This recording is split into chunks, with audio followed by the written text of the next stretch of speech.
filling demand. We have a home for young men. We tutor, we counsel, we help find jobs. We have church services. We have men's forums the first Thursday night of every month.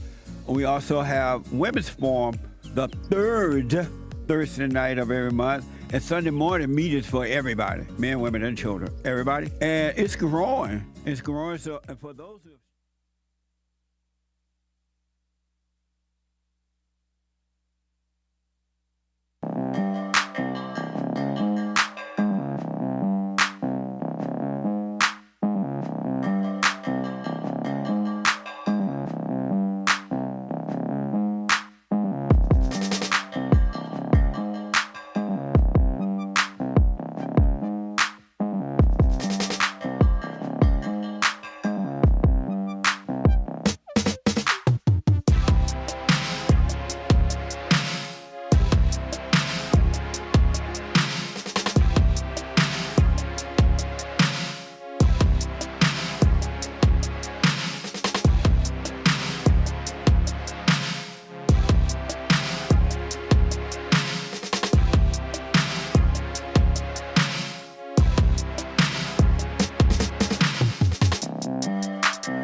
What's going on, y'all? Welcome to the Joel Friday TV podcast. I am Joel Friday. Bienvenido. Welcome to the show. Amazing stuff. Do me a favor, hit that like button really quick before we get started. Smack it. Lay the smack down on the like, subscribe, and share button. Tell your peoples about the show so we can get the subscribers up and the message out. Do it now. Help a brother out. How's it going? It's Wednesday, and we back for another show. Amazing stuff. Topics to be covered. You guys see by the title there. Do tougher laws make for less crime? We're going to get into it. I have some things I want to show you guys. I got some clips to play. Some people to talk about. We're going to get into it. So make sure you tell your peoples about the show ASAP. Amazing stuff. It is a talk show, so you can call in at 888-775-3773, and we could talk about the topics at hand. Just make sure you call in as soon as you get the idea to call in. So that way I have time to get to you, because I'm only here for an hour, y'all. We got to make it all fit and squeeze together within 1 hour. So call in as soon as you can, 888-775-3773. But obviously it's a weekday and it is morning time still. So if you cannot call in, but you still have a question or comment and you got a little bit of time to sneak it in, you can send a super chat and send your question or comment in the super chat by going to the chat box and clicking the super chat button. And there you can send your question or comment, or you can just support the show. Amazing stuff, right? Or you can go directly to buymeacoffee.com/JoelFridayTV, and you can donate a donut with your question or comment, a donut in form of a donation. And I will read those live on air as well. So that's always a fun way to interact as well. Amazing stuff. I'm on all audio podcast platforms: Apple Music, Apple Podcasts, Spotify, all that good stuff. So if you prefer audio only, I am on those platforms: Joel Friday TV Podcast or Joel Friday. Good stuff. How's it going, chat? Shout out to my moderators. Shout out to the mods holding it down in the chat. How's it going? How y'all doing? Amazing stuff. Joel needs men mods. Just saying. I do got some men mods. I got Nick. I got Hake. I got JLP. Those are men mods. Matthew. Thank you. Amazing stuff. I think there was a buy me a coffee that I missed yesterday that I want to get to today. Let me see. A buy me a coffee message that I didn't get to yesterday. Let's find out. And then I'm going to get to the topic at hand here. But I want to make sure I get to you guys' messages.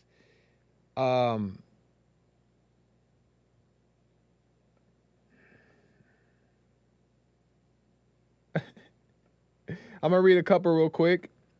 Matt on YouTube with a few donuts. Thank you, Matt. Matthew on YouTube says, what you know about boudin balls and etouffee?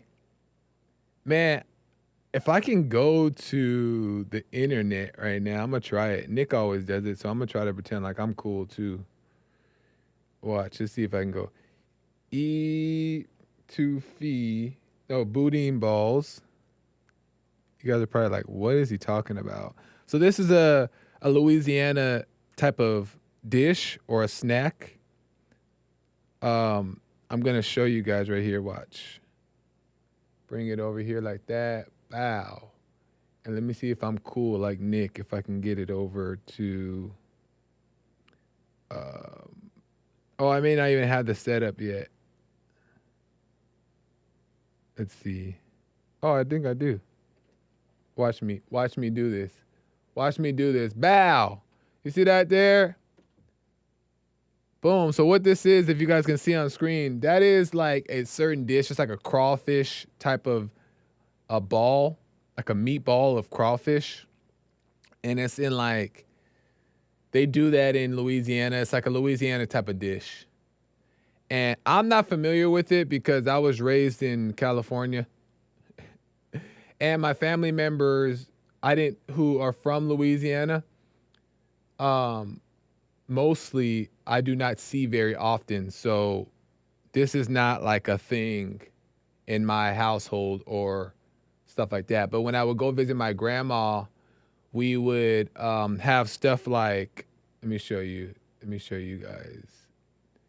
Stuff like gumbo. You guys know gumbo. And gumbo, my mom always makes gumbo and my grandma makes gumbo. And gumbo is something else. If you guys haven't tried gumbo, but like by a real soul food person, then something's wrong with you guys. You're missing out on life.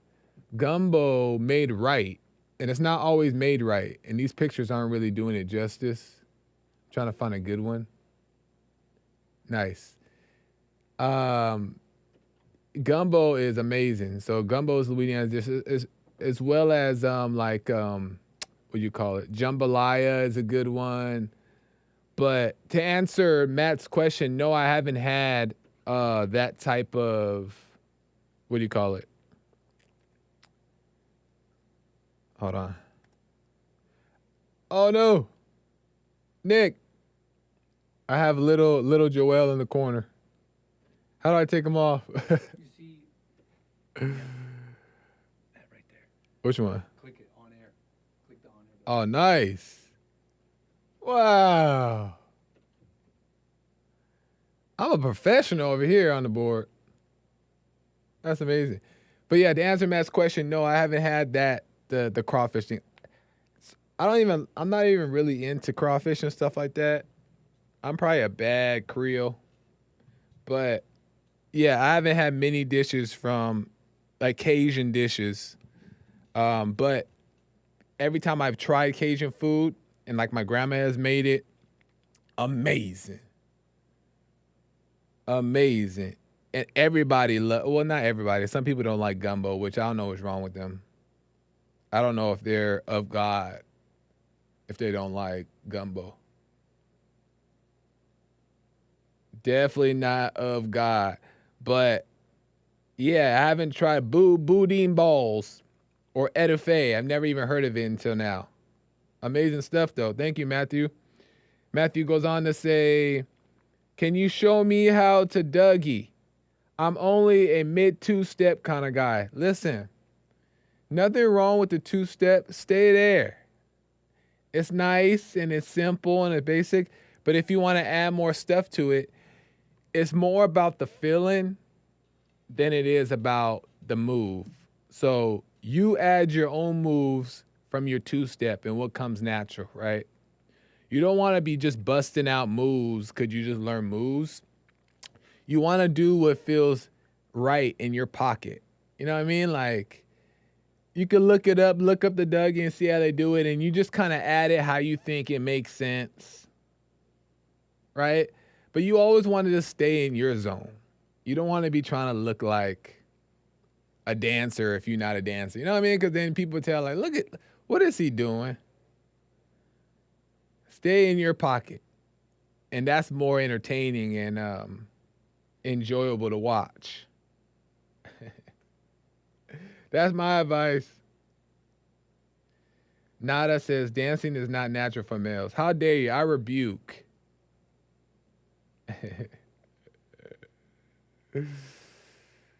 No. That's a whole nother subject for another day. The whole dance, how dance is viewed by people and what it is and what it means. That's a whole nother thing. But I get what people, like, it definitely has a feminine reputation. Even the men who do it, it definitely has a feminine reputation. So I understand that.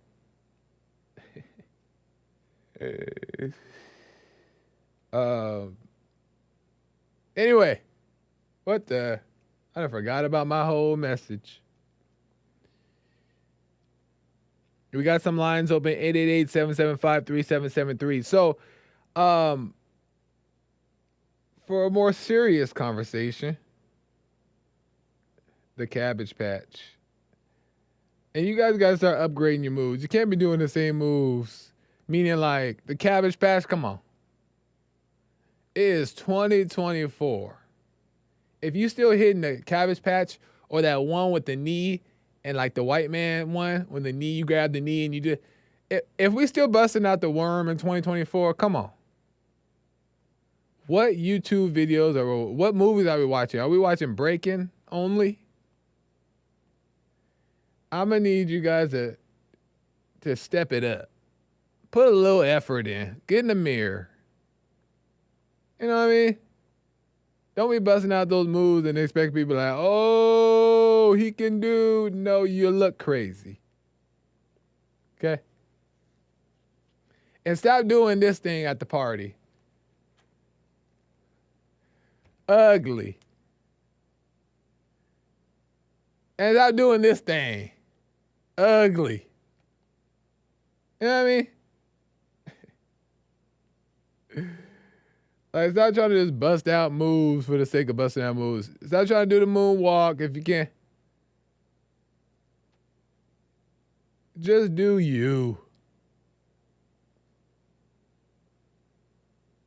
Laura Baby says, Joel, I was doing that right now.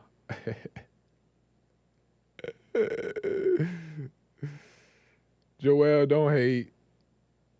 C-Sal said, that's my only move, Joel. Listen, C-Sal. Then we just gotta step up the moves or really think about it. Practice some more moves, C-Sal. Come on. Don't embarrass your children at the parties. Get some new moves.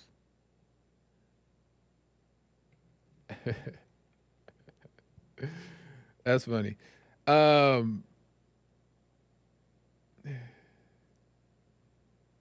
Let me take Emmanuel wants to talk about the topic at hand, which is not really even a topic. We just started like rambling. But I'm gonna take his call and then we'll get to the topic.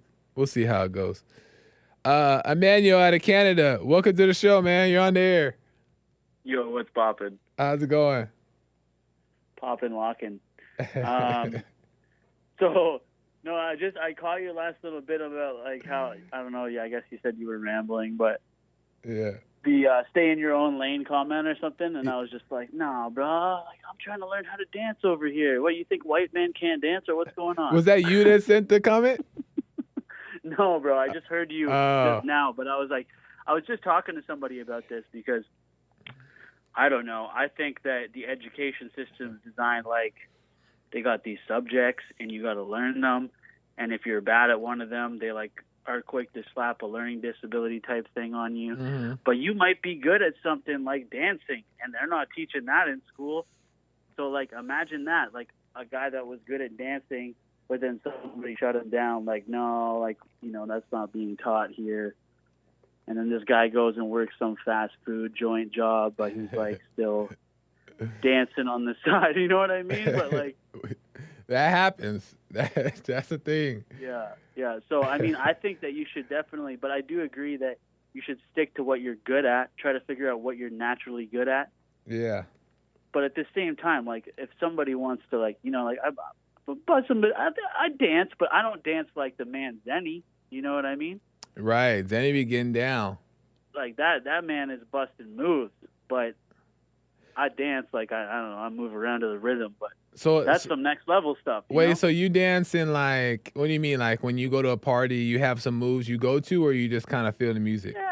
I don't know. I've had people be like, "Yo, you can dance," you know. Oh, like, okay. I bet you, if I took some lessons, if you tried to school me, I could probably do something. So you got the rhythm. The rhythm is there. Yeah. Nice. For real. Nice. Yeah. You know, that's so funny is that I tell people all the time when they take classes or I do like a lesson for them, whether it be kids or adults, is that the hardest part is finding the rhythm. So sometimes people don't have the rhythm, but it's not about the moves or learning the steps. That's easy. That just takes practice, right? But what's most important is finding the rhythm. So if you don't have rhythm, you want to work on figuring out what that is and finding that and doing that. And then from there, everything else is pretty easy. So if you got the rhythm, I do believe you can bust out some steps if you really wanted to.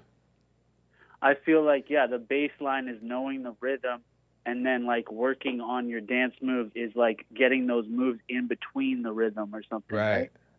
Well, this is so interesting. This is like a full topic now. We're talking about dance steps. No, but what it really is when it comes down to it is that it's about feeling the music and it's about being in the moment. So like say if you're dancing and you're feeling the rhythm of the music, stuff will come out when you're not afraid to allow it, right? And you just let yourself be. The music will like take on its own life, right? Yeah, so it's more about just you really create your own moves. It's not even about like let me put this move here, let me do because somebody had to create that move, right? That you're learning. So it has to come from a natural place. So that's why I tell people like, and I'm just joking around when I say don't do the worm and all that stuff, but just be That's normal. like a hit move. I know.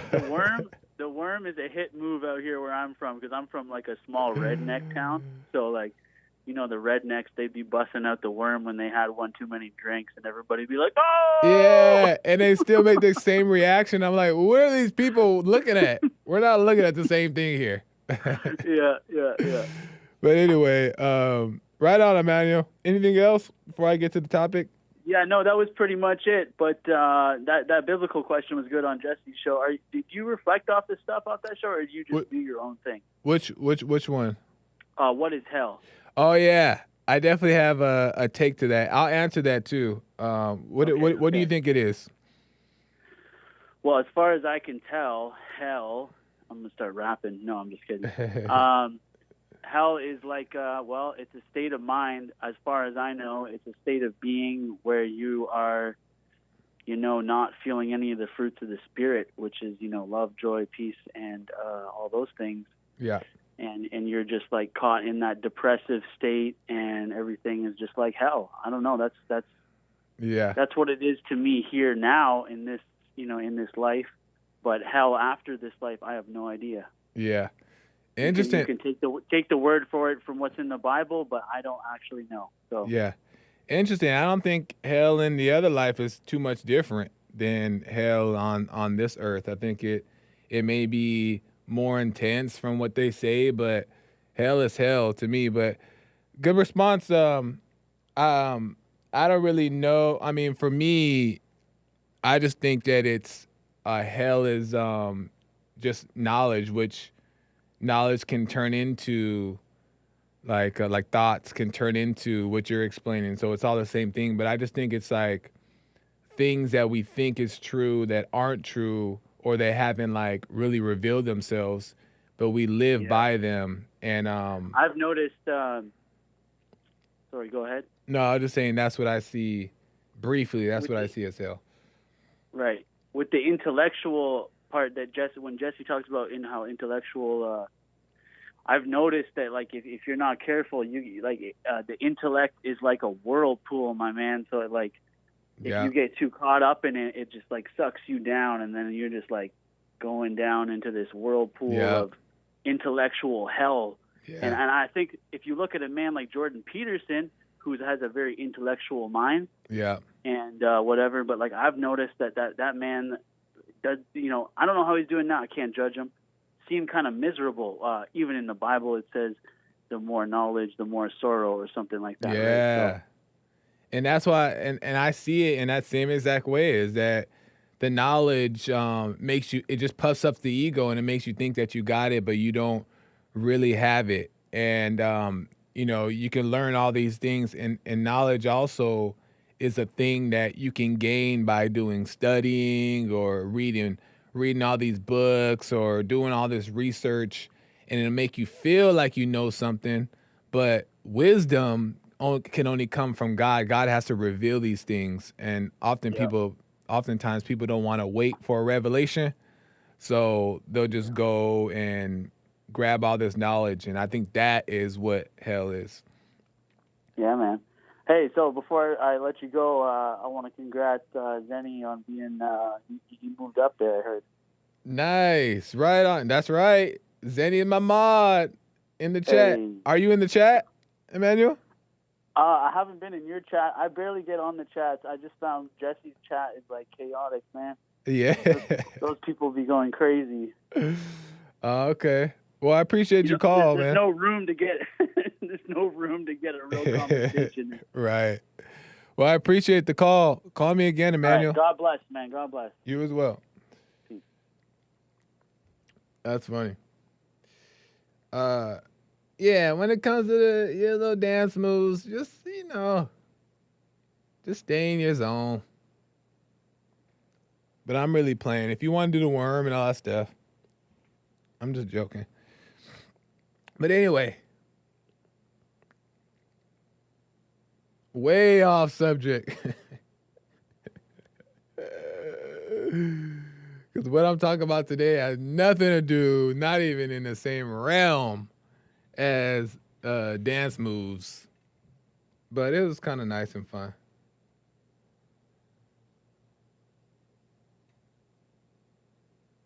The snake pit. What should we call this chat? The Love Doctor's waiting room. I'm dying, Zenny. Not the Love Doctor's waiting room.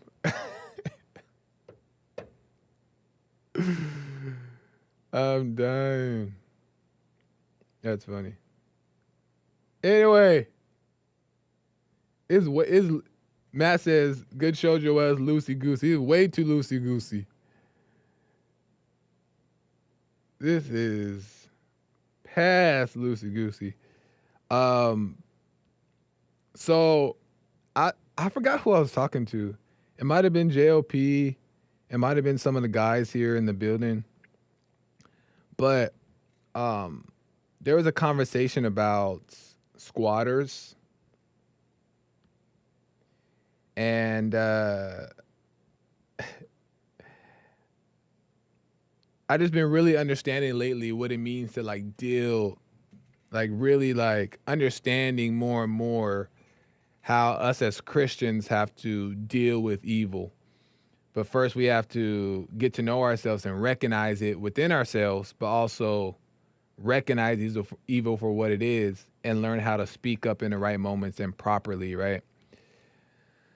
But in light of dealing with evil, I was just thinking about, because we're talking about in the office here, the squatters, and how there's many cases where in California to where there's people who don't own the home, aren't paying rent, but they see a vacant home and they break in and they just live there.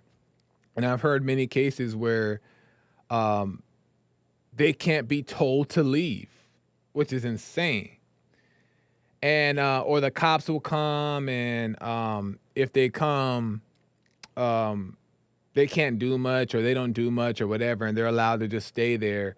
And if the and I think we covered a story a while ago on JLP to where if the community rallies behind the squatters and say, well, it's not fair, they should be living in here, it should be okay, they're homeless and they're poor, then the city is scared to go against the community, right? So then the squatters are allowed to just stay there for free, not pay rent, and have a home, right?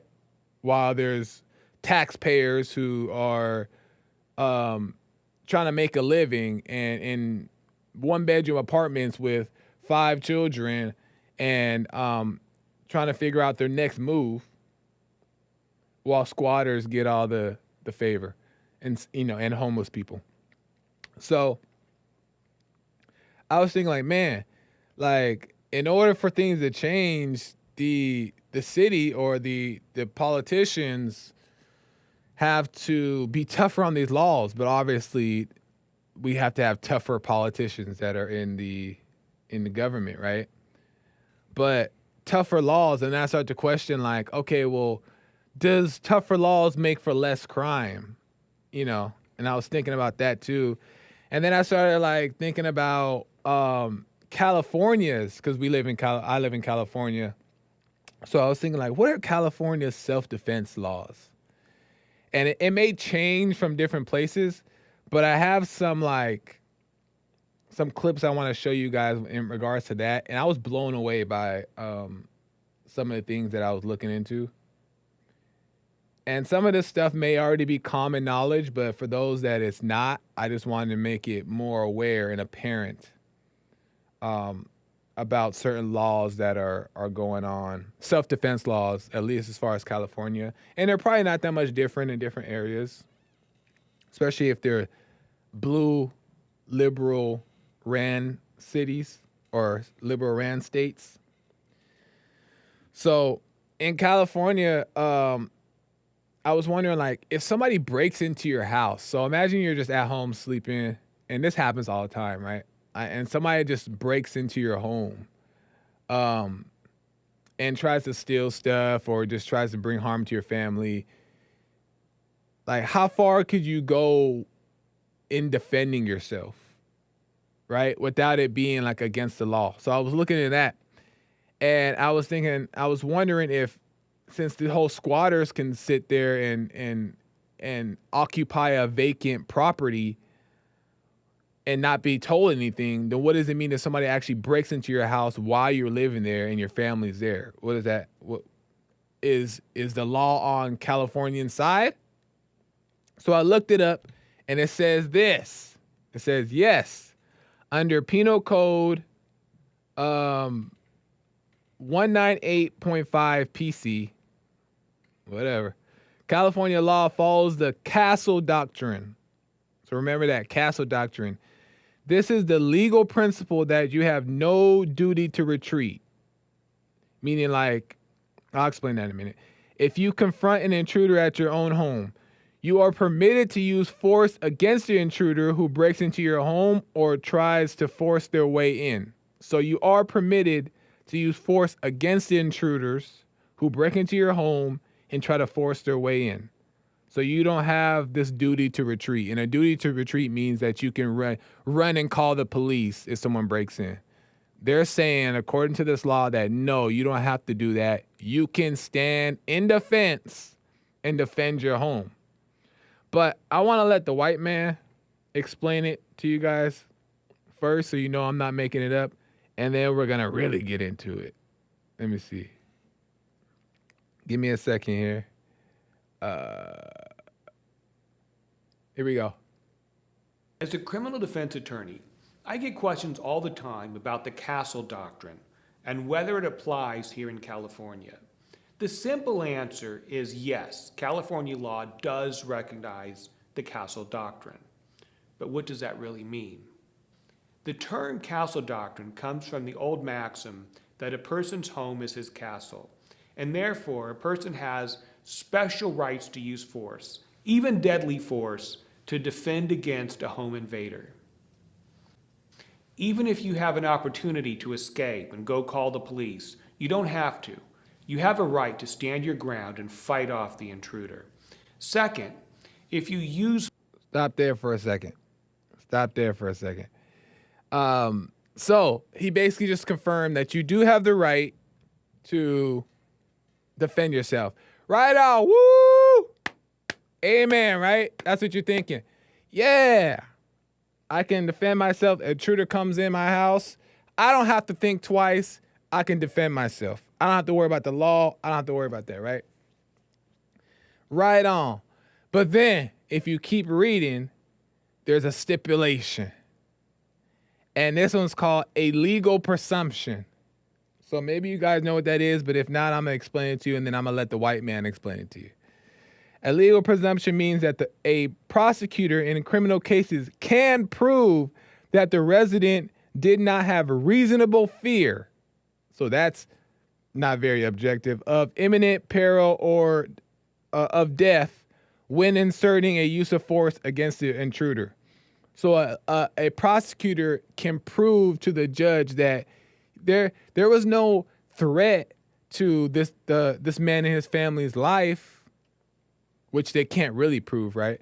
But it said there's no threat to this man's life. So this man is a murderer for killing this home invader, intruder. He's a murderer and can be tried as a murderer under this legal presumption thing. So although you have the right to defend yourself in your home, but keep in mind it has to be under the idea that your life was at risk. And that's not up to your discretion. That's of the discretion of the judge. Isn't that crazy? So the judge cannot like you, or the judge can be emotional that day. It could be a female judge that's emotional that way, or a male judge that's emotional, right? And decide that, oh, no, and the jury as well. But the prosecutor can have this great story to tell the jury and the judge that, this man had no right to kill this intruder in his home, this intruder that broke in to his home. That's not right, and can throw the man in jail.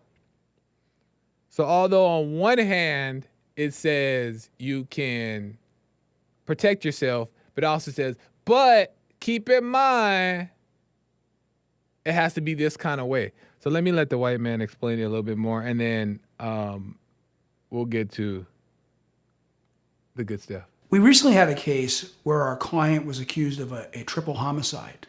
He was sitting in his home one night when he heard some noise outside. His dog had started barking. And he was concerned about that. He lived in a rural area in San Bernardino County.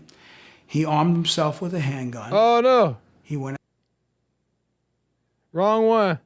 No. Hold on.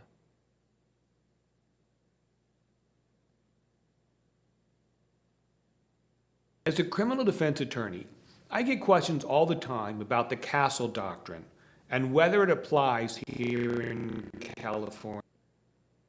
Oh, man. Sorry, The guys. simple answer is yes, California law does recognize the castle doctrine. But what does that really mean?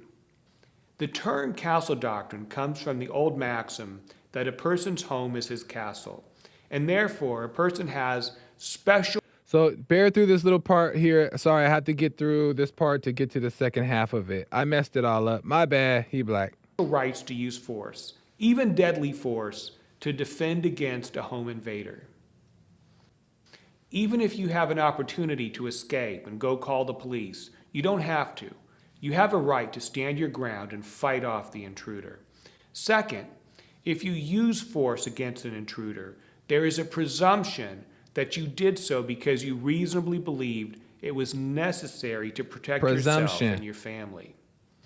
That said, the castle doctrine does not give people an absolute license to use any amount of force they wish against an intruder. The force still must be reasonable under the circumstances. And the use of force, especially deadly force, should always be done only when it's absolutely necessary. Only when it's absolutely necessary. So who gets to make that distinction? Sorry, guys, for the confusion and the wrong clips and all that stuff. Sorry. But only when it's necessary. But who gets to make that distinction? Who gets to say that it wasn't necessary to do what you did? My thing is this. Tougher crime makes less, tougher laws make for less crime, in my opinion. Because if the intruder knows you step in my house, you're done. That's what the law should be. You break into my house, you're done. Period. No ifs, ands, or buts about it. There ain't no wondering. There ain't no, is he gonna steal something? Is he causing harm? Break into my house, you're done. That's a wrap. And that should be justifiable. Because how are you going to know if they're going to pose a threat or not? What if they're not showing the gun, they're hiding the gun, and then they pull out and kill you? That makes no sense. Listen. You break into the house, you deal with the consequences. And I bet you, if that were to happen more often, then people would think twice about breaking into somebody's home. Because they know it's a wrap. In Texas, I don't know what their laws are, but in Texas, you can walk around with the gun on your hip, showing and everything. And I guarantee, and I'm told that there's way less crime. But it makes sense. Why? Because the person who's thinking about stealing your purse as a woman, well, let's not use that example. Let's use a man is about to steal your car, and he sees you walking to your car from the grocery store, but yet he sees that you have a gun on your hip. He's gonna think twice. Like, I don't know if I want to do this. It's just obvious. It's just common sense. But that's not what's happening. So I think that we need tougher laws. But I want to give you guys a quick example, and then I'm done with this. I'll take some calls possibly, or get to some super chats and all that stuff. But I want to play the clip that I started to play of a man who was victim of, I hate that word though, but he was caught up in a horrible situation, and he had to suffer for it because of this silly legal presumption part of the law. Okay? San Bernardino man was in jail for 18 months during the investigation under legal presumption after being attacked on his own property. Let's do it. Hold on. We recently had a case where our client was accused of a triple homicide. He was sitting in his home one night when he heard some noise outside. His dog had started barking. And he was concerned about that. He lived in a rural area in San Bernardino County. He armed himself with a handgun. He went outside. And as he was walking, he heard some movement. He saw some movement, but he couldn't tell what it was. And what he later learned was it was 3 people who were there to do harm to him, to attack him. They were armed with rocks. They came upon him strategically by moving from the left to the middle and the right. One of them actually grabbed him and attempted to choke him. He could see a rock in someone's hand, in the third person's hand, and he took out his gun and he shot them. He shot all 3 of them. All 3 died at the scene on his property. Police came, they investigated the case. Our client was immediately arrested for triple homicide. He remained in jail for over 18 months. Okay, let me just make that point real quick, and then I'm going to finish that video. This man was in jail for 18 months. They threw him in jail for 18 months. He got attacked on his property, and they were going to kill him. And who knows if they were going to kill him, right? But they were going to hurt him. But nobody knows the extent. They had rocks, they had whatever. And he was outnumbered. And he defended himself because he doesn't know if his life is at risk. He doesn't know. How is he supposed to know? He's supposed to wait to find out. He defended himself. He had a gun on him, and he shot and killed all of them. And this man was in jail for 18 months while they did this legal presumption investigation. But you know what's unfortunate about that and why he suffers is because for 18 months, he probably lost his job. Right? Which his livelihood. And not only that, he probably couldn't see his family. His family is over here probably going through it because they're not knowing if he's going to be thrown in jail for supposedly murdering 3 people. You know what I mean? So like everything's at risk here for this person who was a dang victim. The man was from what we know, right? The man was on his property and they attacked him on his property. And yet he has to suffer the consequences because of legal presumption, even though he was attacked. So even while he was actually attacked, to where there was actual threat to his life, he still had to deal with this legal presumption thing. But let's go on. Let's finish the story. While we gathered evidence to prove that what he did was reasonable under the circumstances. And one of the things that we did in that particular jury trial, which ended very successfully for our client, was to put the jury actually into the shoes of our client. We try to do, when we're talking to jurors, is not only let them listen and see and hear what the evidence is going to be, we want them to feel it.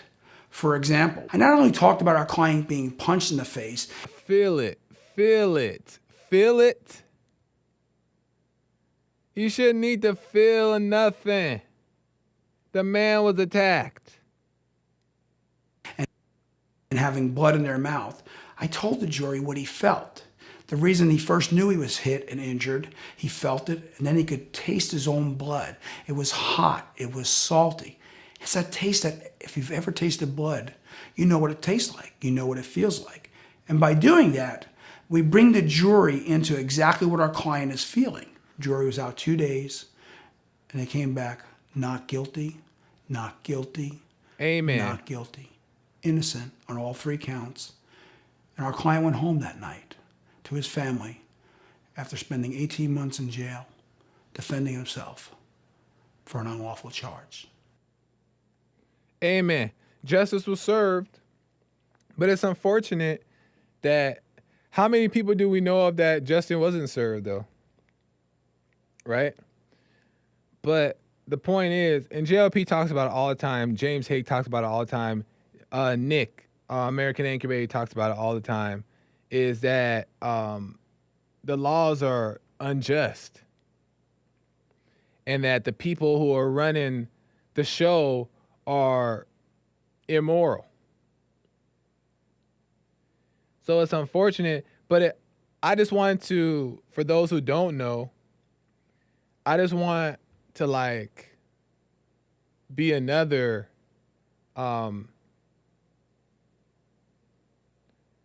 least today, just bring a little bit more perspective on like how much the laws are like, at least certain ones are not in our favor.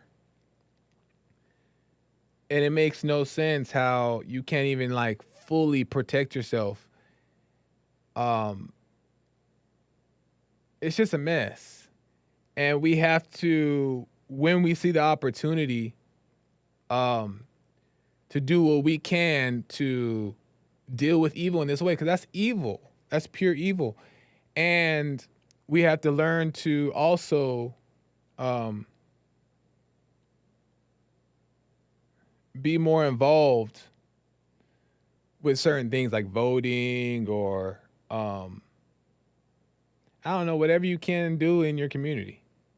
And I don't mean involved like how people are involved, like now you want to just do all this kind of stuff. Not that, but I'm just saying be more aware that like these things are not working in our favor. But I also realized that the reason why I think that the laws are set up this way, like to where the common sense, logical thing says to be able to defend yourself at all costs when someone breaks into your home that may cause you harm, even though that's the logical thing. But what happens is there's this like mama like attachment to human life that makes you want to throw in a stipulation, but you can't. That's the person would die. That's one less. Then they have, that person doesn't deserve to die. Like there's that like soft side that comes in and it seems like it's love and compassion, but it's really just evil making its way. Because that's what's really winning, not the stipulation that you can defend yourself, but what's winning is the stipulation that if it doesn't look right, you're going to jail for life. You know what I mean? So it's like this false attachment to human life that a lot of people have, to where they're not able to just be just normal, regular. It's not that deep. And I know like people want to make things that deep to where, and hopefully, I don't even want to say it because I'm subject to YouTube. YouTube is controlling me. But there's this false attachment to human life to where you're afraid to do anything because it seems like this big deal. Well, a life will be lost. Well, they should have thought about that.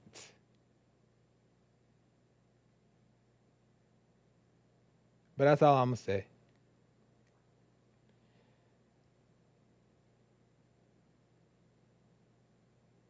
C-South says, in Arizona, men with cowboy hats walk around with guns on their hip at Walmart. I'm saying. Is that just too much? And how come we're controversial for talking about it? Code. We disavow for the sake of Joel's channel, right? But how is that controversial? It's controversial to protect your family, guys. It's controversial to protect yourself. It's controversial to protect your home. And there was a lady saying that because Arizona just passed a bill to where they can defend themselves, but it's the same type of stipulation, right? And there was a lady that on the report that said, oh, so now it's okay for Arizonians, whatever they call them, Arizonians to kill illegal immigrants. What? But that's how people think. Now it's about killing illegal immigrants. And then everybody's going to start rallying behind that. And then the law is going to get changed. And then they're going to go into your house and kill you. But you're controversial for not wanting that to happen.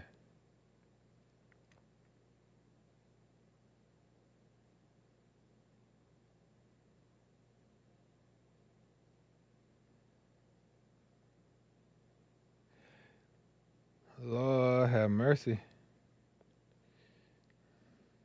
It's just a mess. And like I say all the time, I'm not into, and this is my last point, and then I got to end. This is my last point. Is I say this all the time. I'm not into like heavy into politics and stuff like that. And maybe I don't even need to be saying that all the time.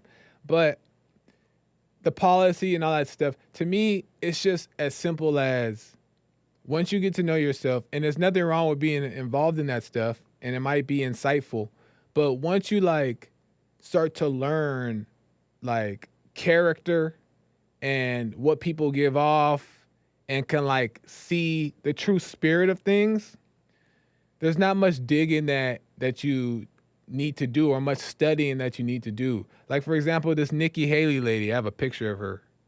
This Nikki Haley lady, I know nothing about her. But one thing I do know, I'm going to tell you. Wait, oh shoot. I think I pressed the wrong button, but it's okay. We're going to figure it out. We're going to figure it out. Nikki Haley. She's somewhere in here. MP1. Oh shoot, I'm pressing disc. No, MP1. Where's that at? Oh, okay. Nikki Haley. Boom. Right? I don't know nothing about this lady. But one thing I tell you is this. Is that this lady is a woman running for president. And red flag for me right there. Boom. I don't know nothing about her. Don't need to know. A woman running for president. Red flag right there. Boom. Second red flag. You want to hear it? She got a family. And her husband's in the military. I heard her say that. Why is your husband in the military? You running for president. And obviously these kids look older now, but they weren't always older. And who's raising the children at home? Who's raising them? Who's teaching them all they need to know about life in the world? Because they ain't following your example. You ain't home to what example are they seeing? So, I don't want to get too crazy. How'd I go back?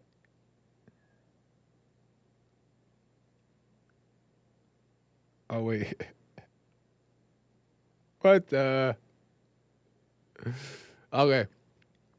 But all you need to know is see the spirit. There's no way. It just doesn't make, it makes zero sense to me. So that tells me right there, she ain't getting the vote.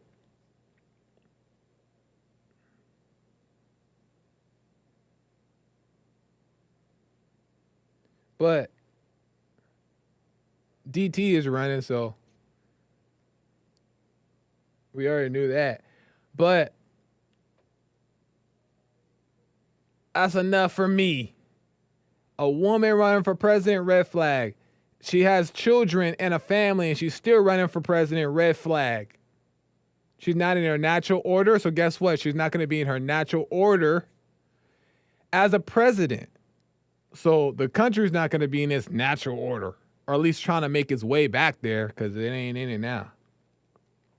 So these people, that's all you need to see. If you know the order of life, then it'll help you make decisions a lot quicker without having to do this research, without having to get to know personalities, without having to do all that stuff. You just know enough to see the truth. And it ain't it with Nikki Haley. Nope. Next. So anyway, I gotta end. I can't get to I gotta end. Call me. I'm back here tomorrow. Call me tomorrow. Callers on the line, call me tomorrow. You just got in a little bit too late, so I can't get to you. Call me tomorrow, and if you want to pick up on this topic, I'll go right to it. I got to end Joel Friday TV across the board. Hope that all made sense. We just got to start dealing with evil. That's all. Amazing stuff. American Anchor Baby's coming in with an amazing show. Make sure you don't miss his show and all that good stuff. Oh, what a mess. What am I showing here? Bye, y'all. Gotta go.